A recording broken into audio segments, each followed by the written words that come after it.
But probably around the fifth or sixth day was when I noticed that I was sitting on the bench outside watching the dog group.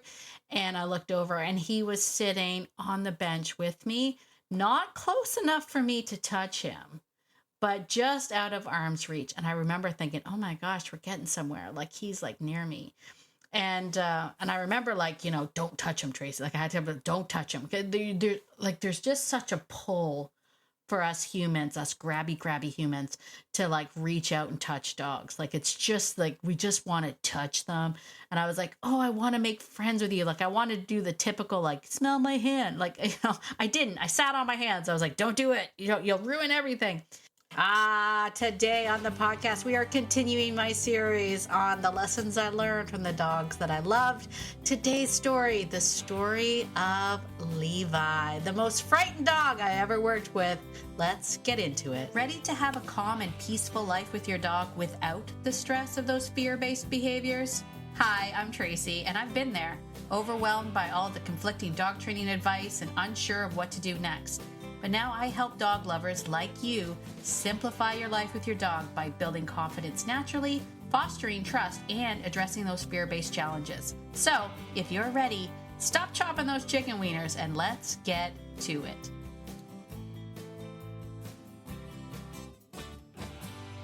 Well, hello, my dog-loving friend. It is Tracy. Welcome to Beyond Obedience, the podcast. All right, today on the podcast, I am continuing my series on the lessons I learned from the dogs that I loved. And today is the story of Levi. Levi. Now, if you are already a student of the Fearful Dog, if you have been in Relationship Remedy, if you've been studying at all with me, I'm sure you have heard the story of Levi. So Levi is a very, very special heart dog of mine, and he is still around, which is lovely. I don't know how old he is. He's a little black lab mix. All I know is that he's very gray now. He's got a lot of gray on him, and he looks old, and he's deaf. He's very, very deaf. So, but he is still in our pack and still an absolute joy in our life. But Levi came to me back, oh gosh, how many years ago would it be? I can't even, you know what? I'd have to actually find the videos of when I first had him to know exactly when it was. But Levi came into my life as an emergency call from a rescue. They had him with a foster. He was incredibly fearful of people, and they didn't have a place for him when their foster had an emergency. She had to go away on a trip, and they needed a place for him to stay. So my journey with Levi started off just simply as a boarding situation. But I remember the day. Because when he got dropped off, the foster went around the car, got him out, and he was wearing 2 harnesses, 2 leashes, and she came with an armload of stuff and things. And Mark will remember it because he was so offended. Mark came out to help her care because she had a lot of stuff, so he went out to help her. And Levi freaked out and he kind of like threw himself back in the car and was panicking. And she was like, "Did the scary man scare you?" And Mark was so offended. He's like, "Why did she call me the scary man?" Anyway, but Levi was probably one of the most terrified dogs we had ever seen at the time. I wasn't able to actually take the leash. She had to bring him into the kennel. She put him in the kennel. She removed the leashes. She did say to us too that the leashes had to be removed, otherwise he would chew them, and he'd eat himself out of the harness and the leashes and all of that sort of stuff. So I remember thinking too, like after the intro, and I'll tell you the funny thing about the intro, but after the intro where she was like, "Here's all of his stuff and here's what I do," and all this stuff, I watched her drive away and I looked into the run and I thought, wait a second, you took all the leashes off. How am I supposed to catch this dog?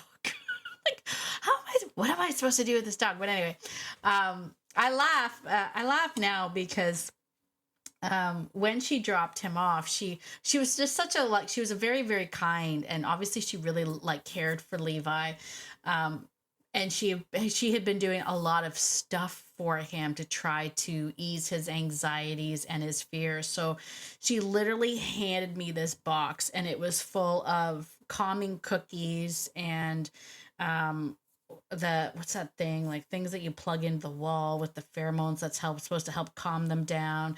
And then she told me that she likes to feed him toast with cheese whiz on it in the morning. And I'm like, okay, I'm not, no offense, but I have a lot of dogs I have to take care of. I'm not going to be making toast for him.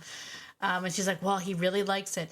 It just a whole bunch of things like the thunder shirts, all the stuff that you do for dogs that are fearful and whatnot. And I was like, okay. And then she said to me, she's like, is he going to stay in the kennel? And I was like, well, yeah, he's going to stay in the kennel. And she's like, well, I kind of feel bad for him. And I'm like, why? He doesn't want to be with me. He clearly doesn't want to be with me. Why would I force the dog to be with me? Anyway, so it was a very interesting, it was one of the most interesting cases for me because, as I say, he wouldn't let me get anywhere near him. And if I like even looked into his run, he would peel himself to the back of the kennel and like try to like it was like the dog was trying to fuse himself into the wall. If I opened the kennel door, he would start to panic and jump up and down. And so we ended up starting off because she did say that she thought he liked other dogs. So I was like, okay, well then we're going to use dogs. Like we're going to use dogs for him. So I had brought out my dog Rue, and because I was like, he's a male, she's a female, she's like, you know, about his size, all of that sort of stuff. So I kind of opened up the door but then hid behind the door and let Rue go in, and I kind of watched them do their greeting, and he started, like, he came out and he was sniffing, and all of a sudden his body got loose and all that, and I was like, okay, well, we're getting someplace. So essentially I ended up using Rue as my bridge, you know. So anytime I needed Levi to do anything, I would just go get Rue to do it. And we got down to a system because I think he boarded with me for like 10 days or something like that. But we got into this system where I still wasn't able to touch him or, you know, do anything with him. But I was able to get him in and out into the play yard with the other dogs and whatnot with Rue's help. Used her herding abilities to go get the dog and then to like herd him out to the yard. And the most amazing thing about Levi was if you were to just watch him in the yard with all of the other dogs, the daycare dogs and whatnot, he looked like completely normal. He looked joyful and happy, and he loved playing. It was just if I was walking towards him, or if I went near him, or if I stood up, if I was sitting on the picnic table and I stood up and he was anywhere near me, he would like flee to the edge of the yard. And so we had to come up with like creative ways of moving him to get him back in from the yard. What we would have to do is we'd let all the other dogs in. We would leave Rue out with Levi. And then we would have to, you know, open up all the doors. So there was the door that led out to the dog's play yard. And then we had the door that led into the kennel section, and then his door that led into his run. So we would go and we'd open up all the doors, and then we'd send Rue out. And then we would call Rue back in, and Rue would come in with Levi, and we would have to hide behind the doors or turn our heads so that we weren't looking. And she would basically scurry him in, and he would go into his run. And then whoever was at his door, hiding behind his door, would close the door behind them. And then we would get Rue out. Sometimes we actually left Rue for the day with Levi just so that he had the company. Anyway, we did this for quite some time, and I just literally was like, you know, like, as I say, he wasn't there for any other reason other than boarding, so I didn't really do anything with him. I didn't have any expectations on him or whatnot. But probably around the 5th or 6th day was when I noticed that I was sitting on the bench outside watching the dog group, and I looked over, and he was sitting on the bench with me, not close enough for me to touch him, but just out of arm's reach. And I remember thinking, oh my gosh, we're getting somewhere. Like, he's like near me. And I remember, like, you know, don't touch him, Tracy. Like, I had to have don't touch him. There's just such a pull for us humans, us grabby humans, to like reach out and touch dogs. Like it's just like we just want to touch them. And I was like, oh, I want to make friends with you. Like I want to do the typical like smell my hand. Like I didn't. I sat on my hands. I was like, don't do it. You'll ruin everything. And then by the time they came to pick him up, he had gotten a lot better. He was okay with walking up the hallway with me. Again, I didn't look at him. I didn't really try to touch him, but he was able to come in with the rest of the dogs and just walk in, and I could just shut the door behind him. And so he had made such great progress that I had mentioned to the rescue, I was like, what if he came for like daycare every once in a while? So, cause he really likes the dogs. We did that for a little bit.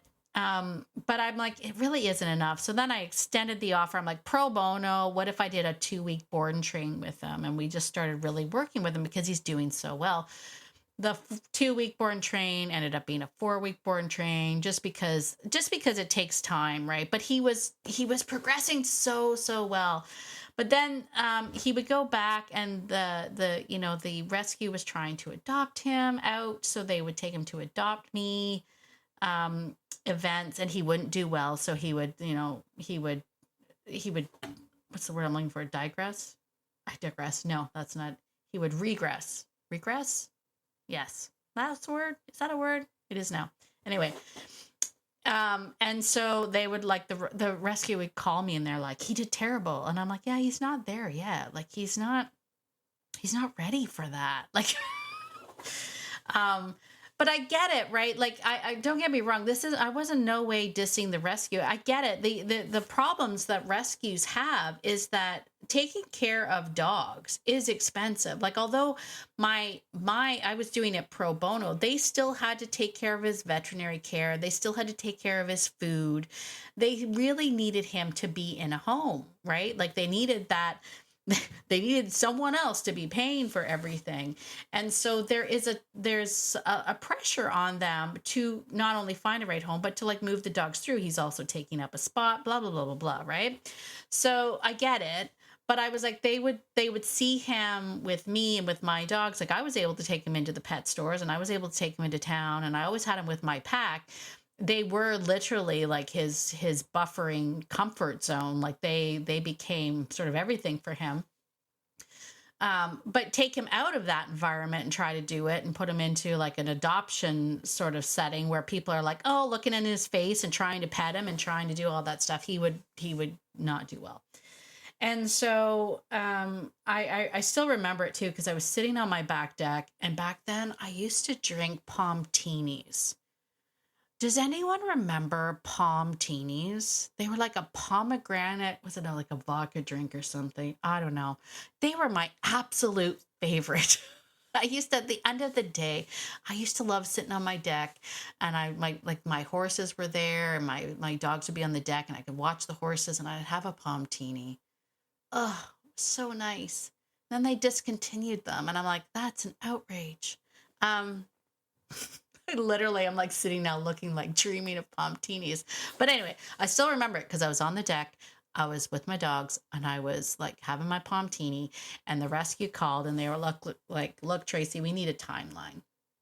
Like we need to know, like, when is he going to be ready for adoption? Because we've had the board meeting, like he's on the list. We've had him for a long time. We need to. And I think it was because I was drinking. I don't know. I literally was like, you know what? He does so well here. I'll just keep him. And they were like, great, hung up the phone. And I don't ever think I heard from them again. Like they were like, all right, good, we're done. And that was it. And so, and I remember, of course, like Mark came home, and I had to tell him, like he came home from work, and I was like, guess what, honey? I kind of, sort of, maybe adopted another dog. And my husband made a joke and said, I'm going to get you a bumper sticker that says, if you can't fix them, we'll keep them. If we can't fix them, we'll keep them. And I was like, I know, but it's Levi, and he's doing so well. And he, anyway, Mark didn't care. That's probably our biggest problem. Mark never said no. So anyway, that's how Levi came to live with us. And it was funny because sort of after that phone call, like the moment I hung up, there was no more pressure to adopt him. Like there was, because he was now officially adopted. He was our dog. So we stopped worrying about him. Like we stopped worrying about doing the training and getting like him used to people and all of that stuff. We still did all the same things because he was now part of our pack. So he literally got put into the roster for like dogs that help other dogs because he was great. He was great in play groups and he loved going for pack walks and he was a good pack walker and all of that stuff. Once I got him past the whole I don't want to be strapped or tied to a human, I will say that did take some time, but he was good with pack walks. And so we just put him in the fold of everything else. He was a daycare dog, great player, all that stuff. And when we had pack walks, I would say to people, everybody that came for pack walks, I would let them know, listen, there's going to be a little black lab mixed dog that's going to come out here. His name is Levi. He's terrified of people. Please do not look at him, touch him, talk to him, ignore him completely. He'll like your dogs. He loves all dogs, but he does not like people. Don't touch him. And I was very serious about it. I'm like, honestly, if I find somebody like trying to pet him or trying to coax him over or whatnot, you'll get kicked out of pack walk. Like that's how I dealt with that. And so people were really great, and people basically knew the rules about that anyway. That's basically a rule for all dogs, not just Levi. Like, I mean, just mind your business. That's all. Just mind your business. Right. So, anyway, we've been doing this forever and people kind of knew the rules. And then one day I walked in after I kind of let him and Rue and everybody run into the room and we were getting everybody hooked up and geared up for the walk. I looked and one of the ladies that was there was looking up at the ceiling and she was like, I'm Tracy. And I was like, yeah. She's like, is this the dog I'm not supposed to pet? Because he's really trying to bug me to pet him. And I look over and there's Levi and he's just like nosing this person. And I was like, oh my gosh, look at him wanting attention from a human. And so I was like, okay, well, put your hand down. If he sniffs it, stay there, that kind of thing. But I remember that evening talking to Mark and I was like, hey, have you noticed that Levi is just like better? Like he just is better with people now. And he was like, yeah, I noticed that the other day with Katie when she was here. He walked right up to her like he knew her. And I'm like, yeah, that's amazing. And for us, it felt like it happened overnight. Like it just happened, like it felt like one day Levi was quote unquote better. But of course that isn't the case. He had been with us for a while. But what happened was he eventually went through all of the stages of learning how to trust, which is, if you haven't heard, if you're new to this, the 3 stages of trust, as taught to me by my mentor, Nelson, is the dog learns to trust you. Then the dog learns to trust the situations that you put them in, and then they learn to trust themselves. So what ended up happening was, that the first part of my trust journey with him was him learning to trust me. And him learning to trust me was me basically not being a grabby, dumb human that's trying to be like, oh, be my friend, right? That was like when I didn't put that pressure on him, he started to learn me. I was predictable. I was calm. I had the other dogs to help me bridge that, if I'm being honest, right? Like dogs learn a lot quicker that they can trust me because the other dogs trust me. Like that is a big added bonus for me. But then he started to learn the situations that I put him in, right? I took him to the stores and I took him for the pack walks and I introduced him to these things and he started to learn like if I was there it was okay, which is why he didn't succeed when the rescue volunteers came to pick him up to take him to Adopt Me events, because they hadn't done the work, right? He can't trust the situations that they put him in because he didn't trust them, right? And so when that went away, the next step of Levi started to learn to trust himself became the next step, like the next logical step for him, because we had put him in all these situations where he was trusting me, and now he started to trust himself, and it was a thing of beauty. Now, here's the thing. We did have some incidences where we took some steps back. It happened after we moved. Right? When we first moved from Ontario to Nova Scotia, he had a massive setback. He almost went feral step back. Like it was a massive step back. But look at what happened. right? Like when we literally picked up everything and moved to a brand new province. So we blew up his comfort zone and everything that he knew to be true. And in a short second, one of my sons, I think it was Connor, startled him by accident, and he took off into the forest. And that's a story for another time of how we had to get him back. But he went almost feral. Like my kids call me, they're like, it's like he doesn't even recognize us. He's not coming back at all. So you can have setbacks. I mean, that is absolutely true.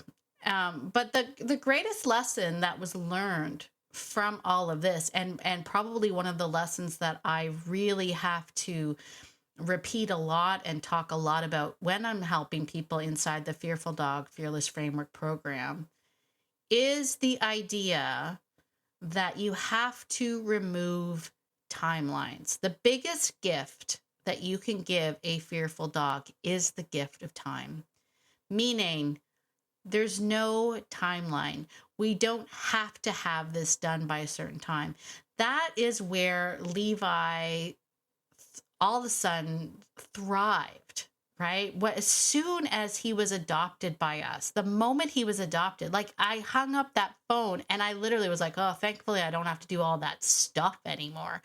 I don't have to do all that training anymore. I don't have to do all of that, because we were doing all of the things like trying to get him desensitized to things and throwing treats at things and trying to get people to hand him treats and doing all of that stuff. And it was so much stuff because I'm like, he has to do this quickly. He has to be like ready for, adoption at a certain time. And the moment we stopped doing that, the moment that I was like, well, I don't have to do that anymore, I literally stopped everything. Like I was literally like, I'm not doing that anymore. You live with us now. Like, welcome to your new home. But that is honestly the greatest gift that you can give a dog that is overwhelmed. So for those of you that have taken the doganality profiles, those would be your RBIs for sure, right? Your right brain introverts, those are your RBIs, the sensitive souls, but also the right brain extroverts that are unconfident. Any of those dogs, one of the biggest things that you can give them is the gift of time. This idea that we're going to remove all timelines. Nothing has to be done by a certain time. We're not going to rush through things. We're going to let you go at your pace. Is there a downside to that? Absolutely. 100%. We also don't want to stay stuck, right? We have to balance that idea of, at least moving forward with the idea of moving forward by a certain time. Okay. Anyway, that was the greatest gift of what I've learned from Levi. And what I also, loved about Levi was the joy. And this is, I think, the biggest gift of the RBIs or the RBEUs, the sensitive souls and the overwhelmed runners, is that when you give them that gift of time, when you understand the fear cycle, when you become the person that gets them at that level, the bond that you build with these dogs is undeniably magnificent. Like just absolutely magnificent. Seeing them come out of their shell, seeing them start to explore, seeing them start to become more optimistic, more curious. It is the absolute best. And knowing that they feel safe because you're there is just, hit you in the feels. Hit you in the feels. So anyway, that is the story of Levi, the story of how we got Levi, also an insight in how I ended up with 19 dogs. My husband never did get me that bumper sticker that said, if I can't train them, I'll keep them. The story of why you shouldn't be drinking when making decisions about adopting dogs. But that was the story of Levi, the gift of time, and removing all timelines when it comes to working with your dogs. So there you go. Hey, did you enjoy this episode? If you did, take a moment and give me a 5-star written review from Apple. Really does help to push the podcast out to more and more people. Be sure to head over to the Living Beyond Obedience free Facebook group to join our community over there for connection and finding like fellow dog lovers like you. And as always, if you are someone who is struggling with a fearful dog, it is kind of my jam. It's kind of my jam. I do love me the fearful dog. And as such, I have created an incredible program called the Fearful Dog Fearless Framework.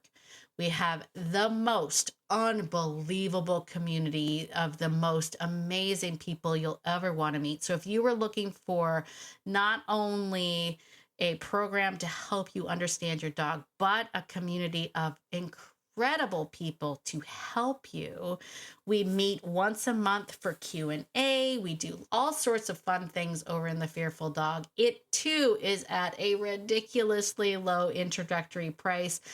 So if you've been sitting on the fence on that, I would grab it now. I would grab that, get into that program, hang out with dog lovers like you and me. I can't wait to share this journey with you. As always, get out there today, my dog loving friend, and be the person that your dog thinks you are, because your dog thinks that you are amazing.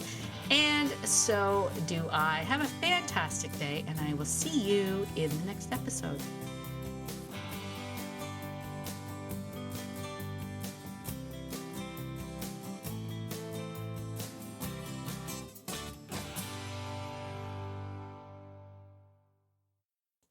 Oh, and one more thing. This podcast is meant for entertainment and education purposes only, and it's not meant to replace hands-on professional training. If you're really struggling with your dog, please reach out to a professional in your area. All right, I think that's it. Bye for now.